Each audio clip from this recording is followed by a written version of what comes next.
William Bruce, William Rango, William Letta, Chirip, sits, sits, sits Chiri, sits, sits, sits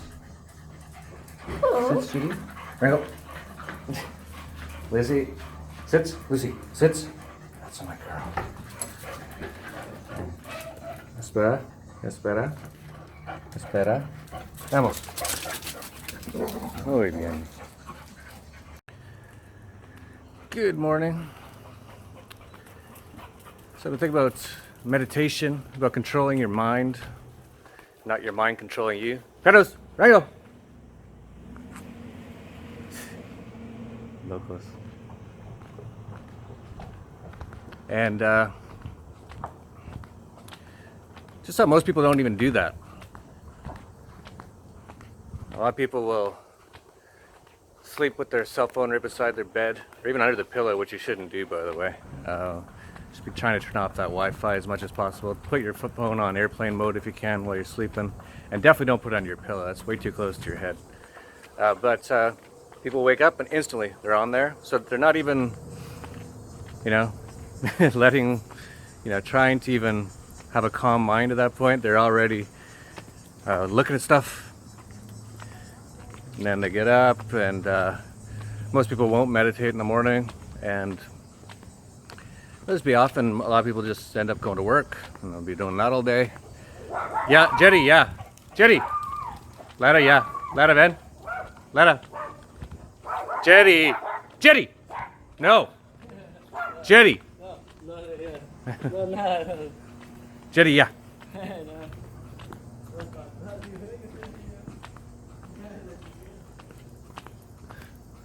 I don't know who that guy is. Anyway,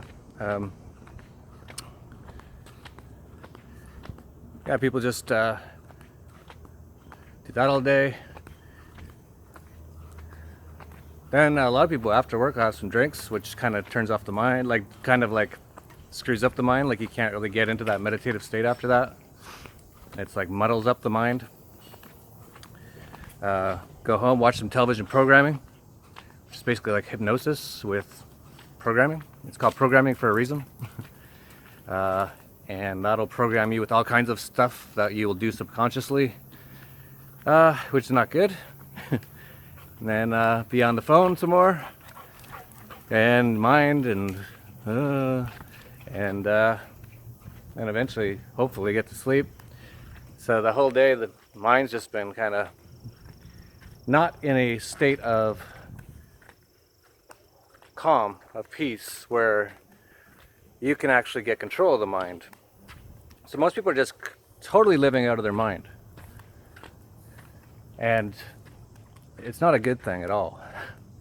And meditation can really help with that. And of course, you need all this stuff. Everything I've been talking about for the last few months is all related. So if you don't have a good diet, you're gonna have a really hard time meditating. That's one of the things I found for sure. Because once I started with a better diet, all of a sudden the meditation became way better and easier. And of course, once I stopped smoking, stopped drinking, all of a sudden way easier, way easier. So these are like layers of things you have to kind of remove to even get to this state. But a lot of people will say, it is so funny, this is so typical of humans. And I do it myself as well, we all do it. A lot of people say, I can't meditate. And you'll ask them why, and they'll say, my mind, it's always going. It's like, yeah, that's exactly why you need to meditate. So, yeah, it's just fairly typical of humans. Like, the reason why they're not going to do it is because they really need to do it. And for people out there who have never meditated, I was one of those people about 2 years ago. It took me months to get even anywhere near used to it or decent at it. It was so hard for me. I was one of those people. I remember hearing about it for the first time a couple years ago. And I think I kind of heard about it through various means. I used to like the show Seinfeld. I thought it was hilarious. And because of that, I like Jerry Seinfeld quite a bit. And I found out years ago that he has been meditating his whole life. And there's different types of meditation and different names for it. I forget which one his is. But generally, just meditate. That's what you need to know. But heard about that. I was like, yeah, he seems super productive. Like putting all those shows together, all of them awesome. And he was like, yeah, in the morning, around, I think he said around 10 in the morning, he goes into his office and for half an hour he just meditates. And he said it's changed his life. Then I heard about Jim Carrey, another sort of, I'm not a big celebrity guy, but these people, I've enjoyed some of their work in the past and found them to be interesting individuals, kind of curious how they are able to be what they are. And then found out about him. He's like, oh yeah, meditation's like, he's super into it. He speaks at like major meditation events and stuff with people like Eckhart Tolle and stuff like that. So I found out about it, and this is back when I was really depressed and I was a wreck 2 years ago. It's so nice not to be there anymore, by the way. It's so nice to be here right now, which is actually where you should always be, is living in the now. That's a bit of another topic. It's sort of related though. That's sort of what meditation is. But that's a beautiful morning. It's so calm and peaceful. This feels so good. I'm going on a trip tomorrow, by the way, which I'm not worried about at all. Remember my last trip, if you've been watching these, I was a little concerned. I was like, I hope I don't fall off my routine, start drinking again, all that kind of stuff. Not even close. It was like no problem. And I had like one of the better trips I've had. So I'm excited to go on this one. I'm just going to Las Vegas for Freedom Fest, that's it. And it'll be good. I've got tons of great, interesting things lined up. Interviews with Doug Casey, Jeffrey Tucker, John McAfee. See some people. A lot of people that I'll see there that I enjoy hanging around with. So that'll be nice. And I won't hang around too long, maybe an hour. And then I'll leave and go do my own thing, because that's what I really like to do. I don't like to hang out for hours and hours and hours and drink at a bar anymore. And it's also kind of pointless, because after hour 2 you're kind of barely even there anyway. So I heard from a number of people about meditation. A guy named Mike in Tokyo, might have heard of him. But he messaged me and said, yeah, that's like changed his life. He used to be depressed, he said. Meditation changed his life. And so I was like, just like maybe you are right now. I was like, well, what do you do?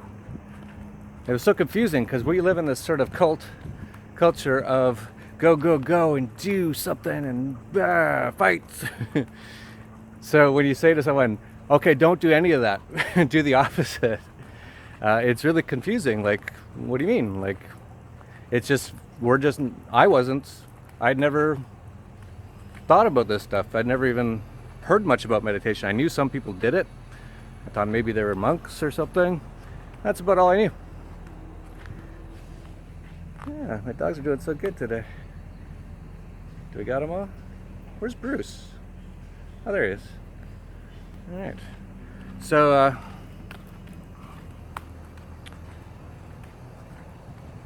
So I remember my first meditation. A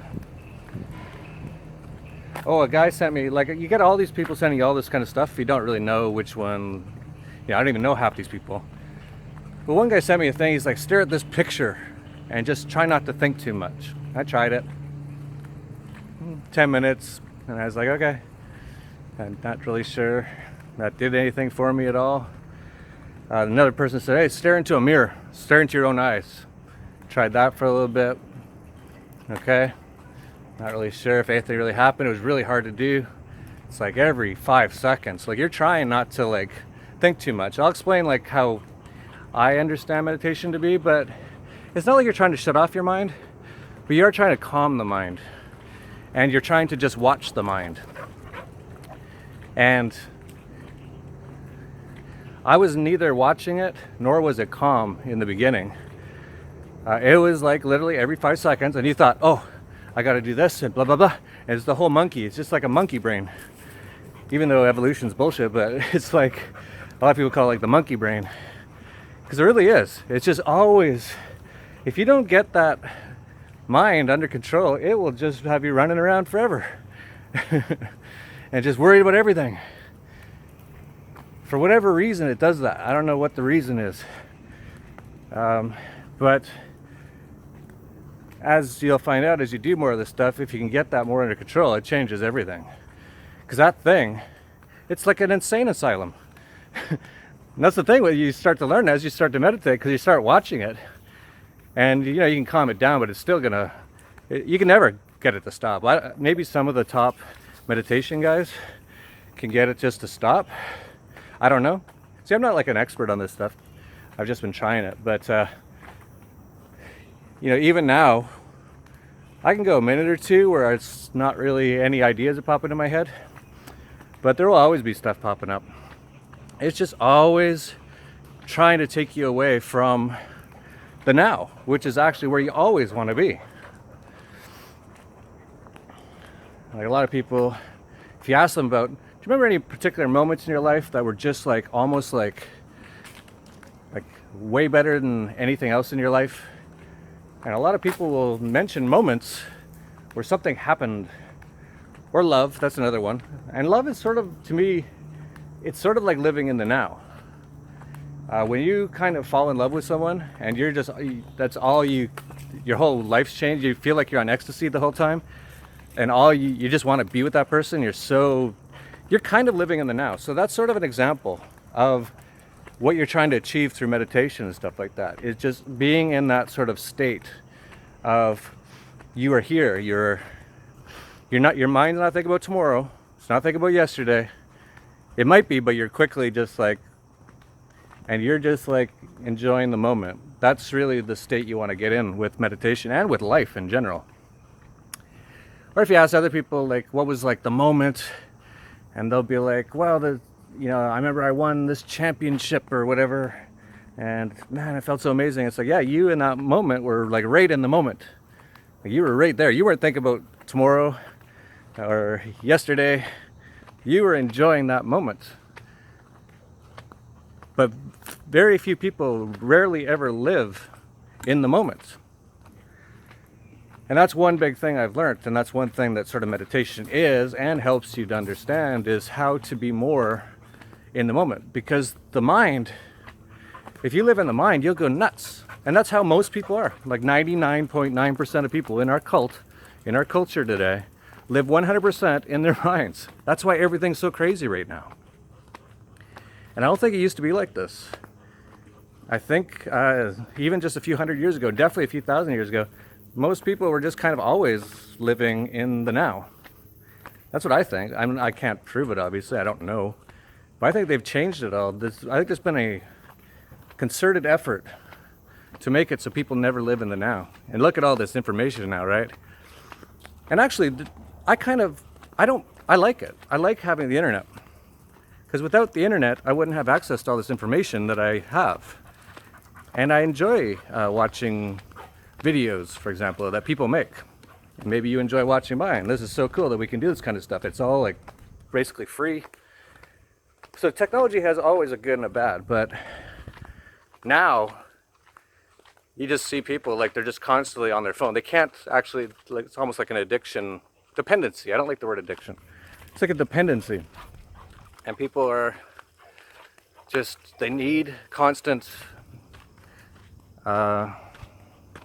stimuli. And the problem with that is you can only handle so much, and you basically will burn yourself out just from constantly needing more and more. Because really, you don't need anything. Like in this moment, I don't need anything. Breathe. Smells good. It smells so nice here. All these flowers. Beautiful view. I don't need anything in this moment. And this is the way it always should be. But a lot of people get kind of like, well, I gotta look this up. Oh, I want to watch this and blah, blah, blah. And then when they're not doing that, their mind's going. So if you're gonna be doing a lot of that stuff, You have to meditate. It's like as important as diet or exercise. Yeah, it's that important, especially in today's world. If you live in a fairly modern way, unless you're on like your own private organic farm somewhere and you don't have a television, you barely go on the internet. Most people are just inundated by stimuli, and so you have to take time and calm the mind, and that's why meditation is so important.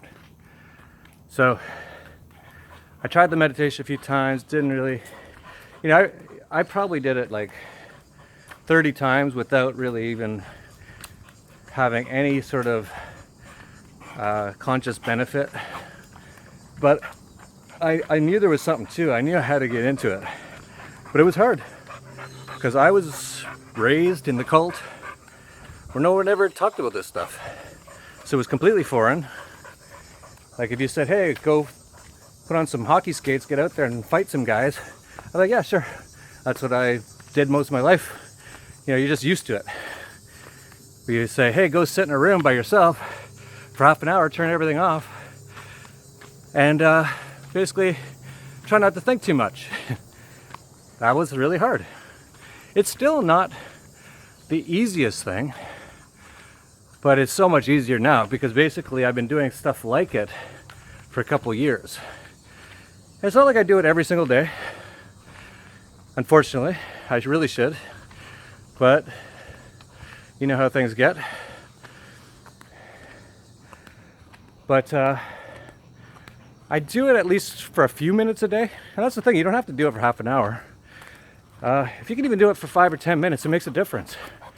There's lots of cool apps now on your phone, which is kind of funny because the reason a lot of people need this is because they're on their phone too much. But hey, if you're on your phone all the time, you might as well put some good stuff on there.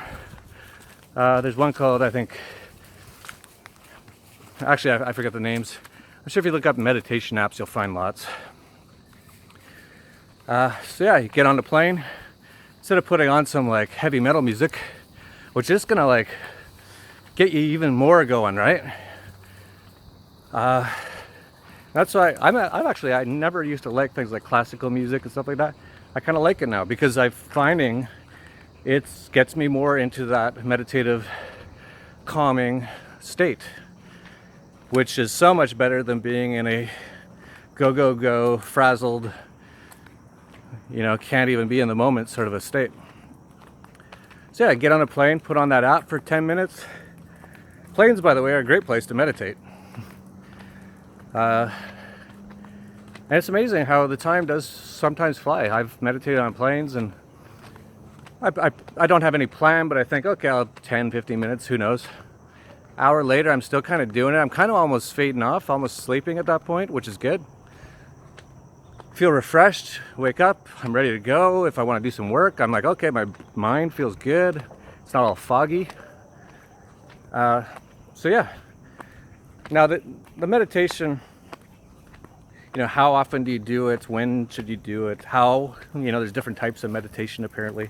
Some people use mantras. I've never really used a mantra. Here's basically what I do. In the morning, Rango. Wow, he's really deep in there. Rango.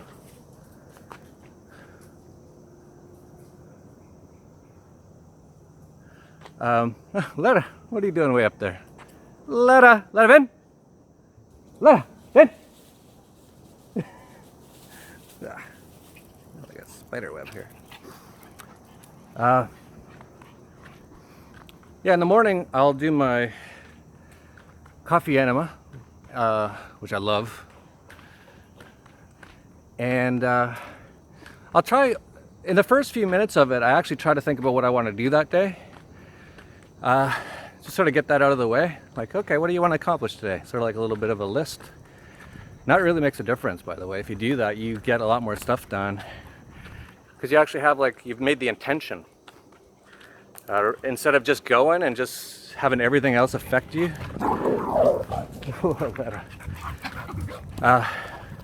Then after that, I'll try to make a conscious effort. I'll be like, okay, let's try to just, meditate. And I'll just be lying there. I'm usually lying down because you have to lie on your right side while you're doing the enema. And I'll just try to just breathe, listen, close your eyes.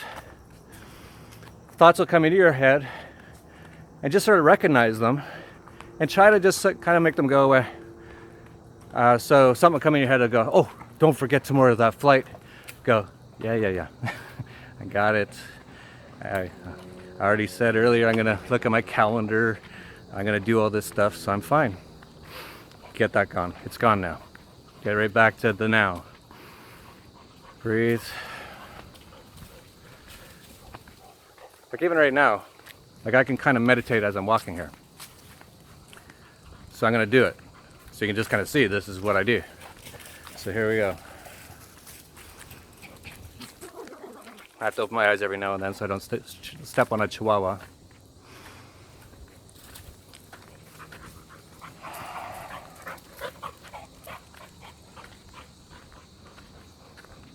Yeah, so it's like 5 or 10 seconds, but nothing was in my mind. If I would have kept going for like half an hour or a minute, eventually something would have popped in my head. And sometimes you'll go with it for a while. Unfortunately, like you don't want to, but that's what happens.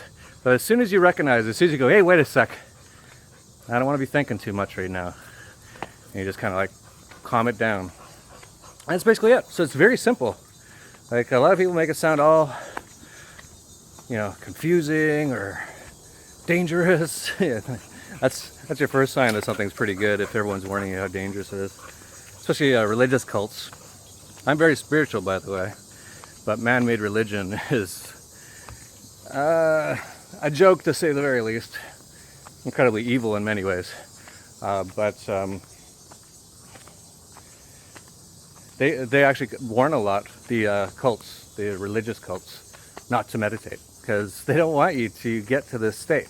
They want you to be like, oh, better get down to church, pay them the money, or we're gonna burn. It's like, hey, relax. It's a scam, just like everything. So yeah, if you've never meditated before, just get into it. Watch maybe some videos. I can't remember any offhand that really, to me it was just just over time. I've had some meditation sessions, which I didn't even call them sessions so much, because it's not like I even planned them. Like I'll be on a plane, I'll be like, all right, let's put on some music and relax, I'm not really thinking of it as like, oh, I'm doing a meditation session right now. I'm just kind of doing that. And I've had some really I feel amazing. You feel really refreshed sometimes afterwards, like really refreshed. Your brain feels amazing. It's sort of like you can really think a lot better afterwards because it's all cluttered all the time. And just like anything, like if your house is constantly cluttered, it's difficult to be organized, to kind of be productive. But if it's all cleaned out and it's all nicely ordered, not that you should really focus on ordering your mind or anything all that much, I don't think. But it's really just kind of like calming it, stopping it from controlling you so much. And it really does control you. Most people think that their thoughts are their thoughts. It's not really, it's their mind. The mind is not you. The mind is something we need to learn to control in order to have a halfway decent life. And no one talks about this, no one tells you this, of course. In fact, they'll tell you your mind, that is you. Because they don't want you to know. I'm not sure who you or I am, but we're not this body, and we're not our mind. Those are things that we use to get around on this plane, but that's not us. And so it actually is good to take care of them in the right way, because they can be very useful to anything we need. Your body, for example, if you don't take care of it, you'll be sick all the time, and then you can never do anything well, right? Forget about meditating when you're in pain. And your mind, like I said, if it's always going, it's running you and you're not running it, and you want it the other way around. If you can control your mind to a larger extent, it changes everything. Like a lot of people say, oh, I can't do this diet, I get all these cravings. You don't, that's your mind. That's the brainwashing in your mind. Like even when I used to smoke, I'd say, oh, I need a cigarette. No, I didn't. I definitely didn't need it. But my mind was telling me that. So once you learn to like calm that down, and then once you're meditating, you can really start to see how it's been programmed. And you could just see. It's like, yeah, why do I want to do this all the time? There's no rational reason. It's because you've got a lot of programming in your mind. So the more that you can get that under control, and you control the mind doesn't control you, it changes everything. So a lot of people say, oh, wow, you stop drinking, you stop smoking, you eat like raw vegan, almost fruitarian diet, you intermittent fast, you barely even eat. It must be so hard. No, not hard at all. It's actually awesome. Because my mind, I have control of it. So in the old days, it'd be like, oh, you need a cigarette. Oh, that glass of wine will help calm you down. Oh, you better eat, that's what the doctors say. And now I'm like, I don't have any of that. So, like, you can really reprogram yourself in a good way. And once you do that, the sky's really the limit. Like, I'm just getting started on this. But you can basically do almost anything, really, once you can do that. And it starts with things like meditation and the other stuff I was talking about: diet, exercise, meditation, and then like whatever your problems are, whatever your issues are that you wish you could change, you can. You just have to do these things that I've been talking about. And you might think, oh, it's so hard. That's actually your brain trying to stop you from doing it. Your brain's sort of like its own entity. It tries to protect itself. So every time you think, oh, meditation, I can't, that's not you, that's your mind. So you don't know that yet because you haven't meditated. Once you meditate enough, you're like, oh, yeah, don't listen to that idiot. He's always telling me I can't do stuff, but I totally can. Yeah. It wants to protect itself for whatever reason. It's sort of like this battle between you and your mind. And if the mind wins, everything goes really bad. That's basically why the world sucks so much today. It doesn't totally suck. Like, look how beautiful this is. My world doesn't suck. But a lot of screwed up things are going on. Literally billions of people are screwed up. And they're going crazy. They're trying everything. Because they're not happy. Because they don't know this stuff. They're living totally in their mind. And one of the ways to get out of your mind, if you can't, is psychedelics. If you are so hardcore, and I was kind of like that, by the way, and the psychedelics did help me. I was so in my mind that it took the psychedelics to kind of snap me out of it. Because I just couldn't. I was like, no, I can't. And even psychedelic drugs, those are bad. But brainwashing your mind, trying to stop you. So I had a hard time. And it was after doing things like ayahuasca, I was like, okay, yeah, I've been living in my mind too much. I got to do more things like meditation and stuff like that. That's what you sort of understand after doing things like psychedelics. So you don't need them. If you are not so entrapped by your mind, you might not need psychedelics. You could just go ahead and do the meditation, good diet, exercise, stuff like that, and you'll be good. But if you can't, and a lot of people can't, so I hear this all the time, I cannot meditate. All right, well, do something. Take some cannabis oil, which is great, by the way. I've had some of the best yoga sessions on that. I had some of the best massages on that. It just gets you out of your mind for a bit. It gets you in a different state of mind, actually. In some ways, I don't like it, because you can't control it very much. So that's probably what I don't like, but... Rango? Rango?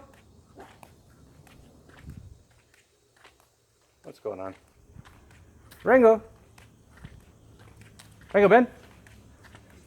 What are they barking at? What are you barking at, Rango? Yeah, so you hear about a lot of these people. A lot of people are older. They've never done any sort of drug. And they're all scared of them because they've had decades of propaganda. They're the ones who need it the most. In fact, I'm in favor of slipping cannabis, ayahuasca, DMT, magic mushrooms into some people's drinks. Like, I'm not saying you should do that, but man, that would help them so much. Because they just can't get out of their mind. And if you slip some magic mushrooms in or something, you know, some of these people like John McCain and these people are just like, they're so in their mind. They can't, they're like, there's nothing going on but their mind, and there's the hate and the anger and boop. Oh, love. And yeah, why was I, at least for a few hours they'd get out of it. No, I'm not saying you should drug people without them knowing, but I don't think it would be the worst thing that would ever happen if people did that. I think it would really help so many people. But, you know, they're on their path. You got to do your path. You know, whatever. It's no big deal. That's another thing that you learn through all this stuff. You can have all kinds of experiences all on your own. You don't need any of this world for anything. And other people, they got to do whatever they got to do. It's all good. So yeah, don't go and drug everyone. Although, you know, like just airdropping over Israel and Palestine, like magic mushrooms and ecstasy and marijuana, there'd be like the wars would end within minutes, and everyone would be like hugging each other. Wouldn't that be better? So yeah, maybe go ahead and drug people. But I'm not going to do it. But if you guys do, go ahead and let me know how it goes. I bet it'll be awesome. All right, my maid just got here. Buenos dias. And Jerry's so excited. Jerry, it's salud.